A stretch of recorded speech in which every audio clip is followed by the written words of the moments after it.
Ini saya cerita yang ringan-ringan. Sekarang kan baru rame misalnya ajaran akhlak. Allah sendiri itu kalau boleh dibahasakan itu paling berakhlak. Saya beri sekian contoh betapa Allah itu sangat menata tata krama. Kata Allah, saya ini Tuhan. Inni haramtu zulma ala nafsi wa ja'altuhu bainakum muharraman. Kedoliman itu saya larang, bukan pada kalian saja. Saya sendiri melarang diri saya berlaku apa? Dolim. Terus Allah diceritakan oleh Rasulullah SAW, kata Nabi, Inna woha hayyun karim. Allah itu pemalu. Jadi malu, ini ada Pak Lukman Hakim. Malu kalau ada orang menengahkan tangan, kemudian nggak diijabahi. Saya malu, orang itu sudah ngangkat tangannya, sudah gini kok tidak saya kasih. Terus contoh lagi, ketika Anda merasa aktor pemberi sodako, aktor apa? Itu Allah mengistilahkan dirinya itu mangdalladzi yukridu waha qardan hasana. Siapa yang mau menghutangi saya? Ini Allah zat pemilik langit bumi yang punya semuanya, tapi mengistilahkan dirinya siapa yang mau menghutangi saya? Siapa yang mau menolong saya? Intan surwa yansurkum. Sehingga posisi adab ini yang dipakai di pesantren di semua tradisi kita. Saya kalau merasa di sebagai narasumber mungkin saya tidak mau ngisi karena itu jumawa. Tapi kalau merasa disuruh menantunya Pak Kures, Mas Fikri tadi, itu berakhlak sekali. Seorang Gus Bah disuruh sama Fikri Segaf. Oh itu berakhlak sekali itu. Yang nyuruh yang nggak berakhlak itu. Ya Pak Luis ya itu keponakan antum itu yang nggak berakhlak itu. Jadi dulu Islam itu segampang itu. Di kitab Bukhari diterangkan. Nanti saya berdoa sama Allah supaya nanti ada isyarah supaya berhenti, jadi nggak lama-lama nanti. Nabi itu nggak jaga image, Nabi itu pernah jalan-jalan. Kebetulan saat itu mau haji. Itu dicegat sama perempuan, Imra'atun bin Khosam. Itu ceritanya semuanya seputar manusia. Imra'atun bin Khosam ini cantik sekali. Kendali untanya Nabi dipegang terus. Kata Imra'atun bin Khosam, ya Rasulullah, Inna faridatahu ala ibadi adrokat abi syekhon kabiron. Nah ini saya menunjukkan apal bukan karena saya pinter bukan, tapi memang pinter bener. Maksudnya bukan. Karena kenapa saya nyebutkan Arabnya bukan apa? Karena nanti bisa dikoreksi Pak Kures kalau salah terjemah atau salah arti. Dan saya mohon doa jenengan ini Mas Lukman Hakim supaya jadi kiai. Abahnya tuh kiai, saya tuh ngefans sama abahnya. Saya sering baca soroh kata, makanya saya tagih. Jadi malah ngarang bahasa Indonesia. Abahnya tuh kalau ngarang bahasa Arab. Kayaknya jaga sopan. Kalau nyanyi abahnya kan nggak sopan, makanya terus dibawa. Itu ya bagian dari Islam juga. Saya pernah ditegur sama murid-muridnya Mbah Mun, Gus, kamu itu ngaji kayak saya maksimal takrib. Kenapa? Kalau saya ngaji Wahab kayak Mbah Mun nggak sopan namanya. Di bawahnya saja biar tetap apa? Sopan. Teman saya itu ngilhami saya sampai sekarang bilang gini, Gus nanti jangan terlalu soleh ya, biar surganya sama saya katanya. Kalau terlalu soleh nanti surganya sama Mbah Mun, apalagi sama Rasulullah sungkan, gak iso ngopi-ngopi. Itu guyon tapi tak angen-angen bener. Ya jadi jangan bayangkan di surga sama Rasulullah sungkan teman. Teman kan sudah capek sholat subuh, toh kan ingin gak subuh? Karena surga. Saman kan mau poligami aja takut istri, nanti kan bidadarinya banyak. Kalau ada Nabi sungkan. Dan nanti sama saya aja di pinggir-pinggir yang enggak. Supaya enggak apa? Tapi kalau amal pas-pasan, kuotanya enggak cukup, langsung neraka. Itu resikonya. Karena pas. Sekali enggak cukup, neraka. Makanya kuotanya lebih, tapi surganya yang apa? Biasa aja. Imra'atun bin Khosam itu cantik. Nabi pas itu dionta Ardafa Al-Fadl bin Abbas. Fadl bin Abbas ini sepupunya Nabi. Fadl masih muda, masih ganteng muda. Terus fanadharul Fadl ilaiha wa nadharat ilaihi. Nah ini cerita betapa Nabi sebagai pengajar itu manusiawi sekali.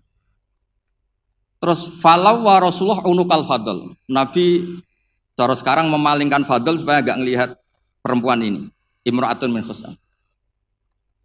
Pas Nabi lawa mungkin agak keras, Abbasnya tersinggung. lawaita ibna amik. Gimana kamu sama sepupu kok gitu? Kata Nabi, ini fadl min ngelihat imro'atun min khusam tadi. Gadis dari khusam. Nah ini supaya sama ngerti, jangan bayangkan Nabi itu terus orang kalau mau tanya kok di jalan, nggak sopan, nggak berakhlak gitu. Ya biasa aja dijawab. Dijawab ya di jalan itu. Yang tanya juga agak sowan dulu enggak, ya di sana. Nah sekarang beberapa ustadz itu kalau ada orang tanya disuruh ke rumah, ternyata ustadznya masih belajar dulu. Itu nggak urusan sopan, ilmunya nggak cukup. Kalau jawab langsung tuh nggak cukup. Terus dikemas sopan, nggak sopan tanya di jalan, di rumah. Pertanyaannya kasih dulu, ternyata belajar dulu dia. Oh itu benar-benar ustadz yang nggak sopan itu. Kan nggak efisien, nggak apa? Ini cerita di Sahih Bukhari. Inna faridatallahi ala ibadi adrakat abi syekhon kabiran la yastati'u ayasbuta ala rohilah wa fi riwayatin ayastamsika ala rohilah. Afa ahujju anhu. Bapak saya itu tidak kuat haji. Dan sekarang haji sudah wajib. Ini gimana? Apa saya perlu hajikan? Itu awal ada haji niabah. Kalau di masyarakat disebut kaji amanah. Jadi kaji amanah itu tidak nunggu meninggal. Orang stroke nggak mungkin haji itu sudah bisa dikajikan apa? Amanah. Saya itu punya teman kurang ajar sekali Pak Kures. Saking kurang ajarnya bapaknya itu hidup. Bapak kamu kajikan plus mahal kok kaji plus masih 400 juta. Nunggu meninggal saja kaji amanah 10 juta cukup. Wah kurang ajar betul itu. Sudah gitu masih bilang malah infonya Gus kalau orang Madura berani 4 juta katanya. Wah ngawur betul kamu itu katanya. Itu berkahnya orang tadi, gadis tadi tanya sama Nabi itu akhirnya haji makdum itu 2. Ini saya ngomong fikih supaya harus aman ngerti fikih. 1 amanat anil mayyit karena memang sudah tidak bisa haji. 2 amanat anil makdum. Kalau di fikih disebut haji apa? Amanat dari makdum. Orang hidup tapi nggak mampu apa? Haji. Terus saya bilang sama tadi yang agak kurang ajar tadi. Ya kurang ajar betul maksudnya. Sini, bapak kamu biar memutuskan haji sekarang meskipun stroke masih bisa ngomong, masih Gus, masih ingat hartanya masih Gus. Suruh haji sekarang, di makdub sekarang. Pak, jenengan harus haji karena mampu. Tapi itu enggak iso, amanah Pak. Ternyata amanah kalau masih hidup tuh mahal, jual Innova. Walhasil terus sudah dihajikan amanah orang itu meninggal. Mendingan mati Gus, murah tadi masih mahal. Terus saya bilang gini.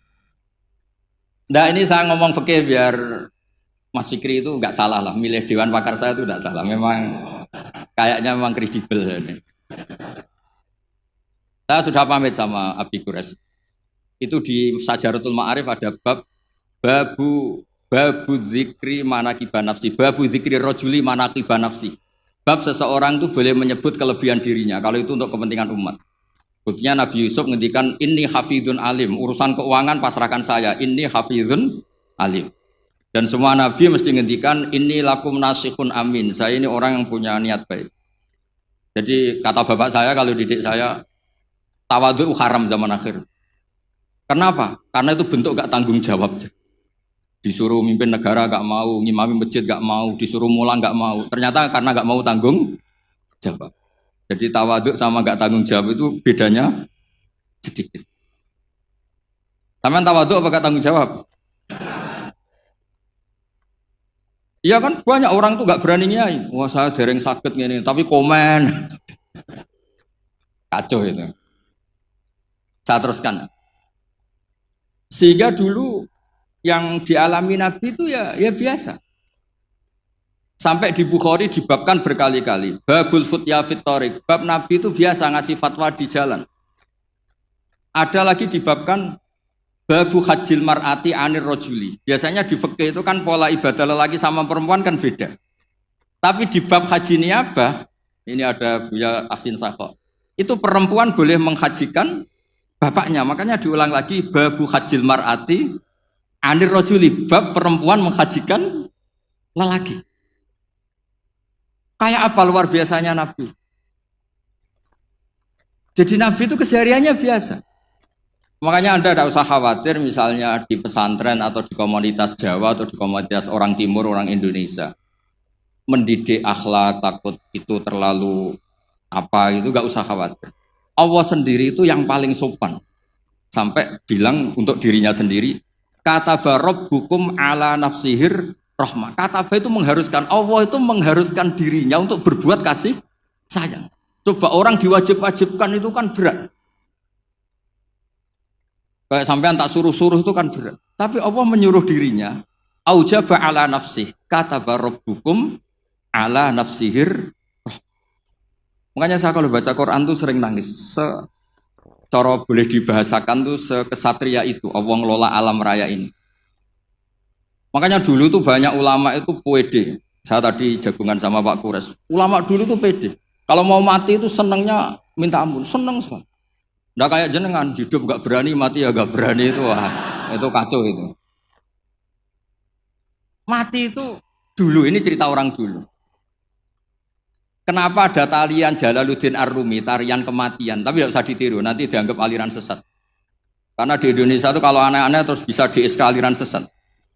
Meskipun Pak Menteri tadi sudah pulang, tapi kalau tahu sampean sesat langsung dikasih itu.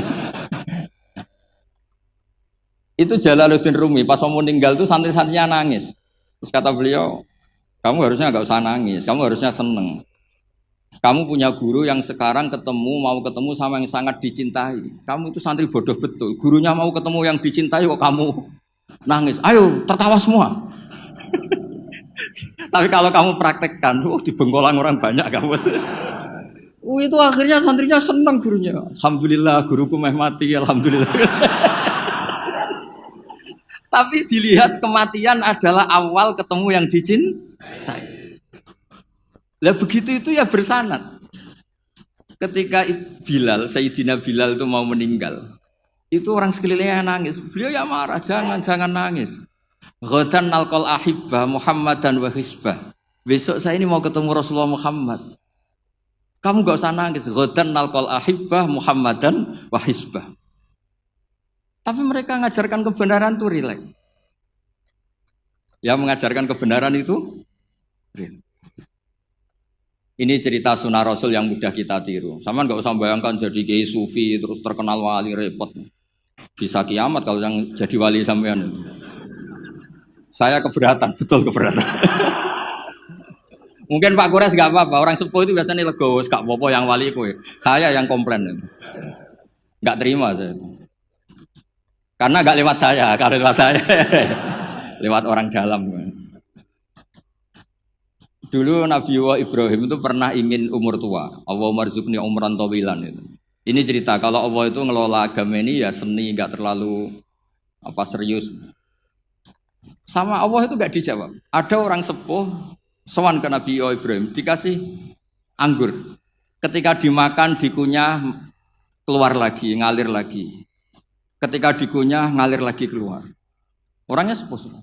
Nabi Ibrahim langsung masuk kamar. Ya Allah, ini engkau nyindir saya. Hem kena nganti tua, ya senasib penguneku. Akhirnya, ya Allah, doa tadi nggak jadi. Gitu. Artinya segampang itu Allah jawab. Pernah Nabi Ibrahim itu didatangi malakul maut. Saya pernah cerita ini. Israel datang ke Ibrahim. Saya disuruh nyabut nyawa kamu. Kan? Nabi Ibrahim kan GR. Ya beliau kan Khalilur Rahman, makanya marah dia. Nggak mungkin, Allah nggak menginfo dulu sama saya. Kalau kamu mau cabut saya, kamu ngawur Israel. Makanya kalau kamu bisa ngawurkan Israel itu sanadnya sampai Nabi Ibrahim itu. Kalau berani. Ngawur kamu, saya nggak dikasih info dulu. Hal ra'aita habiban yumitu habibah. Masa ada kekasih bunuh yang dikasih, ini nggak benar, logika kamu nggak benar. Wah Israel kan nggak bisa debat ya, nggak pernah kuliah, nggak pernah munakosah, datang lagi, sowan ke Allah, ya Allah, kata Nabi Ibrahim, kata Khaliluka, hal ra'aita habiban yumitu habibah, masa kekasih bunuh yang dikasihin, karena Ibrahim gelarnya kan Khalilur Rahman, apa Khalilur Rahman. Terus sama Allah, kamu bilang gini Israel kan nggak bisa mikir. Makanya ada orang itu ngeluh itu, Gus bapak saya pas di sawah kok mati. Gue Israel itu biarin sampai rumah dulu, kenapa? Pas di sawah mati, di pematang sawah itu. Belum mati itu cerita ke saya, Gus Israel itu kasih tahu tuh, masa kan bisa bunuh di rumah kan bisa. Sembrono betul itu. Terus saya bilang, Sebetulnya ada, teori itu ada, tapi harus jadi nabi dulu. Masalahnya sekarang nabi sudah apa? Ditutup. Sebetulnya bisa kata saya itu. Terus akhirnya Ibrahim ini apa? Israel dikasih tahu sama Allah. Bilang ke Ibrahim, hal ra'aita habiban yakrahu ayyalqa habibah. Dibalik logikanya. Ya Mas Lukman ya, hal ra'aita habiban yakrahu ayyalqa habibah. Masa ada kekasih tidak siap ketemu yang dikasih. Katanya kamu tuh kekasih Allah, masa ketemu tidak berani katanya. Oh, ketika langsung Nabi Ibrahim marhaban, oh ya gitu. Masalahnya Anda tidak kekasih Allah. Makanya jangan mati dulu. Nunggu di ACC jadi apa? Kekasih. Nanti baru mati. Jadi intinya beragama itu rileks. Ada diskusi, ada somasi, ada komplain. Enggak apa-apa. Yang penting ini karena merasa nyaman dengan Allah Subhanahu wa Ta'ala. Makanya Nabi itu paling senang sama orang-orang desa itu. Saya ini meskipun banyak baca kitab, tapi sudah memutuskan Islam saya itu gaya Arabi, gaya orang-orang kampung sing badawa-badawa itu enggak priayi lah. Karena yang masuk surga awalan itu yang orang-orang enggak priayi itu. Karena malaikat repot tuh kalau ngadepi orang-orang enggak priayi ini. Saya pernah ada guru ini, betul ini kisah nyata, ada guru mau dipidanakan gara-gara buka tes SD loh Pak Kures, kan sudah disegel. Sama dia dibocorkan supaya santrinya lulus semua, SD-nya lulus semua. Kan dikomplain mau dipidanakan. Ya karena saya di daerah saya kan ketua suku lah termasuk itu. Walhasil musyawarah sudah sowan Gus Bak dulu. Ternyata dalilnya tuh ngawur betul. Gus, nak gak apa-apa ya, buka gini gak apa-apa. Kenapa gak apa-apa? Ujian mungkar nakir dibuka kiai aja gak apa-apa, apalagi ini ujian. Ujian mungkar nakir kan sudah dibuka, amar buka. Masa ujian SD gak boleh? Wah, kepala sekolahnya kan pusing. Jangan Gus, jangan diturutin, ini kacau. Ya saya bilang akhirnya, ya masalahnya kepala sekolah sama polisi itu tidak mungkar nakir. Jadi ya beda, gitu Gus ya tak kira sama Gus. Dari ujiannya mungkar nakir saja bisa dibuka, bisa dibocorin. Masa ujian SD tidak boleh katanya. Makanya repot, kena orang-orang kayak gitu tuh repot. Nah orang Arabi itu logikanya seperti itu. Tapi jangan ditiru ya, tadi yang di Indonesia enggak boleh tetap kalau bisa di penjara kamu. Sudah miskin di penjara repot nanti. Sudah repot nanti. Ya kalau kaya kan agak bisa gimana gitu. Kalau miskin kan agak susah itu.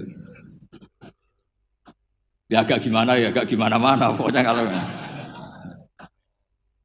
itu segampang itu. Ada orang Arabi tadi saya jagungan sama Pak Kores. Tanya sama Allah, ya Rasulullah, man tawalla hisabi, nanti yang ngurusi hisab saya itu siapa? Kata Nabi, Allah. Allah binafsi, Allah sendiri yang menghisab, bukan malaikat, bukan. Iya, jadi. Orang Arabi itu fawalla, orang itu langsung, ya sudah Nabi saya mau pulang, sambil tertawa-tawa. Semua Nabi dipanggil, weh Arabi, kenapa kamu tertawa-tawa?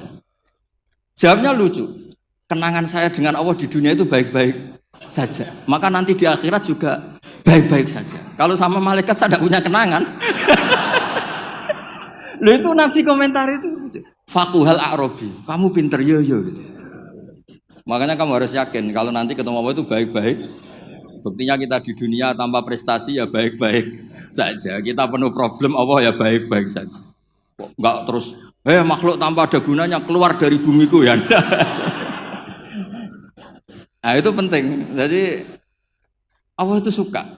Makanya ada hadis ana indadzoni abdibi. Saya ini terserah cara pandang.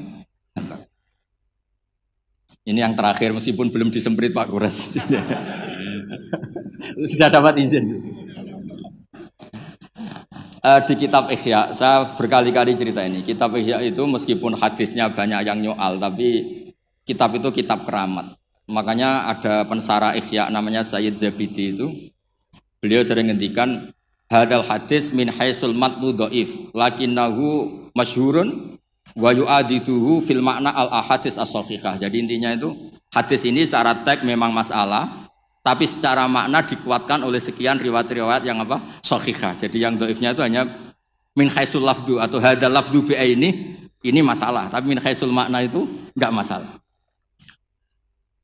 Ada orang itu sudah di neraka 2, dipanggil sama Allah ke surga. Allah itu tanyanya unik. Ini di terakhir kitab Ihya, di kitab Ar-Raja. Gimana rasanya di neraka? Karena di neraka ditanya sama Allah. Wah, enggak enak Gusti. Kami tanya, nah kamu gimana di neraka? Wah, enggak enak Gusti. Sudah diborgol, dibakar api, pokoknya enggak enak Gusti. Terus yang satu disuruh, ya sudah kembali lagi ke neraka. Itu lari semangatnya minta ampun, lari ke neraka, semuanya minta ampun. Marhaban ya Allah, ya sudah lari ke neraka. Allah kan dia, wih kok semangat gitu. Terus dipanggil sama Allah, kenapa kamu semangat masuk neraka? Karena ini perintah engkau. Saya sampai masuk neraka itu gara-gara kalau engkau perintah tidak pernah nurut, makanya kali ini saya nurut. Lari ke neraka. Ya sekaligus ini ijazah, nanti kalau disuruh ke neraka lari sekencang saya ini sudah trauma, sudah nyesal karena dulu ketika engkau merintah saya tidak pernah nurut, makanya saya semangat gitu, nurut karena ini perintah jenengan. Terus pas lari kencang neraka sama dipanggil lagi, ya sudah kamu anak baik, di sini aja. Nah khawatir saya nanti kalau kamu lari ke neraka sama Allah dibiarin. Nah itu tidak tahu saya ini. Tapi berkahnya ngaji ini, kamu khusnudzon saja. Nanti dipanggil, apa? Woi anak baik, tak suruh langsung apa? Langsung lari. Itu cerita di Ihya. Yang kedua, yang satu agak bandel. Ayo kamu kembali lagi ke neraka. Kamu kan penghuni neraka. Diam saja. Terus kenapa kamu diam? Teman kamu lari kok kamu diam? Saya itu yakin ketika engkau memanggil saya ke surga itu tidak akan lagi mengeluarkan dari surga. Itu keyakinan saya. Dari GR. Terus sama apa? Ya sudah. Anak indadoni abdibi. Jadi dua-duanya itu benar. Jadi segampang itu beragama. Nanti di akhirat nggak ada komentator, nggak ada analis, nggak ada aman. Jadi tidak bisa kamu menganalisis Allah. Nanti mau apa ya? Tidak bisa. Apalagi masuk TV, gak bisa. Jadi hubungan dengan Allah itu segampang itu. Nah saking gampangnya hubungan dengan Allah itu Nabi pernah bikin MOU sama Allah. Dan itu yang dipakai seluruh kiai di seluruh dunia. Di semua kitab. Ya Allah, manusia itu kan tempat salah dan lupa. Bu ya Allah, jangan langsung menghisap kalau ada manusia salah dan lupa. Loh itu sama Allah diturutin. Makanya Nabi ngendikan Uktitu khamsan lam yu'tahunna ahadun qabli. Di antara yang disebut tuh khawatimu suratil Baqarah. Coba kita ini disuruh Nabi dan dilegalkan Allah. Enggak terima menteri agama, yang legalkan Allah Subhanahu wa taala ini. Disuruh berdoa, Rabbana la tu'akhidna in nasina. Allah coba. Doa itu kan agak ngawur sebetulnya. Masa lupa atau salah minta dimaklumi. Coba kalau sampean punya manajer di kantor, Pak, kapan-kapan kalau datanya tak tumpahin teh maklumi ya. Oh, langsung di PHK kamu. Kapan-kapan kalau Bapak manggil dan saya lupa nggak datang, maklumi Pak ya. Oh, PHK. Tapi ini satu doa yang disahkan Allah, disuruh berdoa Rabbana la tu'akhidna in nasina. Ya Allah, jangan kasih sanksi kami ketika kami salah atau lupa. Terus qala na'am, Allah ngendikan na'am ya. Coba kalau Allah pakai teori semua kesalahan kita disanksi langsung, nggak ada manusia di bumi, sudah habis semua. Wong khotib Jum'ah kelihatannya ibadah, tapi nyindir tanggane. Kan repot. Orang sering itikaf di masjid, ternyata baru masalah dengan istrinya. Wan semuanya masalah. Ngustad kadang ya profesi lain nggak pernah prospek terus profesi ustad. Oh repot semua. Ada yang tidak ngustad, sok-sokan ikhlas, bertani, ternyata nggak pernah ngajar. Akhirnya satu kampung bodoh semua. Semuanya masalah. Dan kita diberi fasilitas Rabbana la tu'akhidna in nasina au akhta. Kayak apa baiknya hadatin? Makanya belum ada kata yang ngarang Hikam Ibnu Athaillah sekarang, nggak ada sebaik Allah. Kalau orang lain maklumi kamu karena nggak tahu borok kamu, tapi Allah ini tahu borok kamu, tahu salah kamu, tapi tetap maklumi. Makanya mas sohibaka man sohibaka wawa bi'ibika alim. Ini nggak ada yang nemani kamu, tahu aib kamu sebaik Allah. Makanya kitab Hikam itu ada kata-kata yang bagus. Innama akromaka jamilu satri. Ketika kamu terhormat itu sebetulnya saking pandai-pandainya Allah menutupi aib kamu. Coba misalnya rata-rata ini bapak-bapak, ibu-ibu nikah sama perempuan itu pilihan terakhir apa pilihan sejati? Terakhir kan? Coba itu kalau direkam, saya sebetulnya cinta ini, tapi nggak dapat ya dapatnya. Terus itu terekam, kayak apa prahara keluarga itu? Saya sebetulnya ingin ini, tapi nggak kesampaian, akhirnya sedapatnya. Istri kamu ya ada rekaman gitu, mertua kamu ya punya rekaman itu. Sebenarnya saya nggak suka sama mantu ini, tapi berkali-kali ikhtiar dapatnya ini.